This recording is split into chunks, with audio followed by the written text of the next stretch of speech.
Di sini saya akan menjelaskan satu topik atau satu materi yang terdapat pada RPS mata kuliah Pendidikan Masyarakat ini. Saya akan menjelaskan di pertemuan 6, yaitu tentang rendahnya partisipasi pendidikan nonformal di era digital. Nah, pendidikan masyarakat merupakan bagian penting dalam sistem pendidikan nasional yang bertujuan memberikan kesempatan belajar sepanjang hayat kepada seluruh lapisan masyarakat. Berdasarkan RPS mata kuliah pendidikan masyarakat ini, salah satu materi utama pada pertemuan awal adalah mengenai jalur pendidikan di Indonesia, yaitu pendidikan formal, non-formal, dan informal. Pendidikan non-formal memiliki peran strategis dalam menjangkau masyarakat yang tidak terlayani oleh pendidikan formal, seperti kelompok putus sekolah, masyarakat pedesaan, dan masyarakat marginal. Namun, di era digital saat ini, muncul permasalahan baru di mana akses terhadap teknologi semakin luas, tetapi partisipasi masyarakat dalam pendidikan non-formal masih tergolong rendah. Hal ini menunjukkan adanya kesenjangan antara ketersediaan teknologi dan pemanfaatannya dalam kegiatan pembelajaran masyarakat. Nah, secara kuantitatif, perkembangan teknologi di Indonesia menunjukkan peningkatan secara signifikan di mana penetrasi internet telah tercapai sekitar 78-80% dari total populasi.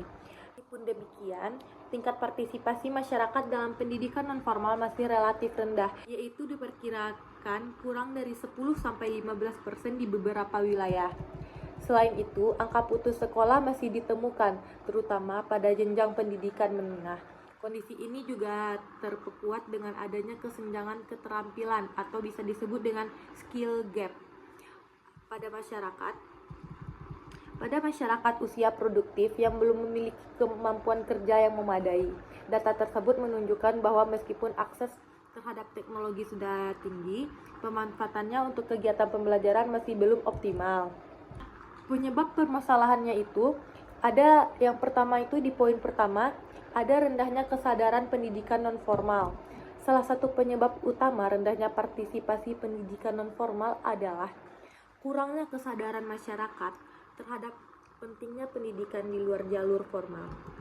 Banyak masyarakat yang masih menganggap bahwa pendidikan hanya diperoleh melalui sekolah formal, sehingga pendidikan non-formal dipandang kurang penting atau tidak memberikan manfaat yang signifikan. Akibatnya, minat masyarakat untuk mengikuti program pelatihan atau kegiatan belajar non-formal menjadi rendah. Nah, yang kedua itu ada literasi digital yang masih rendah. Selain itu, rendahnya literasi digital juga menjadi faktor penghambat. Meskipun masyarakat memiliki akses terhadap internet, tidak semua mampu memanfaatkannya untuk kegiatan belajar. Sebagian besar, penggunaan teknologi masih didominasi oleh aktivitas hiburan seperti media sosial dan permainan daring, sehingga fungsi edukatif dari teknologi belum dimanfaatkan secara maksimal. Nah, poin selanjutnya itu ada kesenjangan akses teknologi, di mana permasalahan lainnya itu adalah kesenjangan akses teknologi antar wilayah. Tidak semua daerah memiliki jaringan internet yang stabil maupun perangkat teknologi yang memadai. Kondisi ini banyak terjadi di daerah pedesaan dan terpencil, sehingga masyarakat di wilayah tersebut mengalami keterbatasan dalam mengakses pendidikan berbasis digital. Selanjutnya itu ada program pendidikan kurang menarik dan relevan.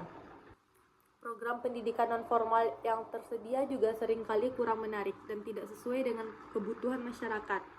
Materi yang disampaikan cenderung bersifat teoritis dan kurang aplikatif, sehingga masyarakat tidak merasakan manfaat langsung dari program tersebut. Hal ini menyebabkan rendahnya minat untuk berpartisipasi. Nah, poin selanjutnya itu ada kurangnya sosialisasi program. Kurangnya sosialisasi mengenai program pendidikan formal juga menjadi penyebab rendahnya partisipasi. Banyak masyarakat yang tidak mengetahui adanya program tersebut atau tidak memahami manfaat yang dapat diperoleh. Akibatnya, program yang telah disediakan tidak dimanfaatkan secara optimal.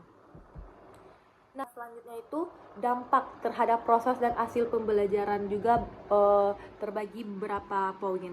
Jadi poin yang pertama itu ada rendahnya kualitas sumber daya manusia. Rendahnya partisipasi dalam pendidikan non-formal berdampak pada kualitas sumber daya manusia yang kurang optimal.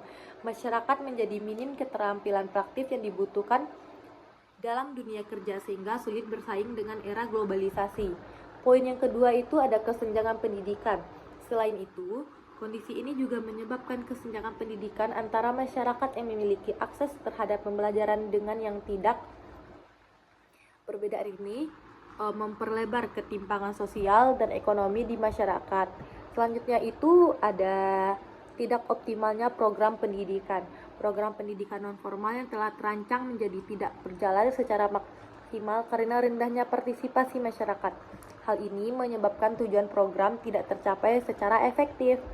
Selanjutnya itu juga ada tingginya pengangguran dan kurangnya keterampilan.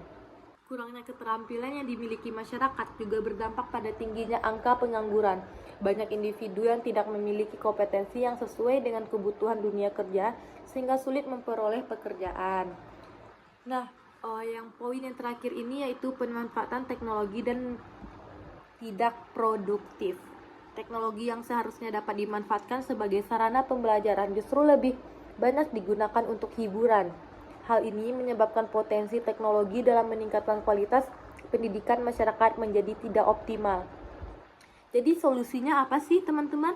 Nah, solusi atau jalan keluarnya itu ada pengembangan pendidikan dan formal berbasis digital. Salah satu solusi yang dapat dilakukan adalah mengembangkan program pendidikan non formal berbasis digital seperti kursus online, pelatihan berbasis aplikasi, dan webinar. Hal ini dapat mempermudahkan akses belajar bagi masyarakat. Terus juga ada peningkatan literasi digital. Peningkatan literasi digital masyarakat juga perlu dilakukan melalui pelatihan penggunaan teknologi secara produktif. Dengan demikian, masyarakat dapat memanfaatkan internet sebagai sarana belajar. Terus juga ada program berbasis kebutuhan masyarakat.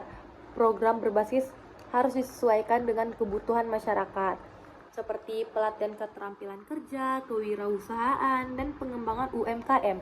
Program yang relevan akan lebih diminati dan memberikan manfaat nyata.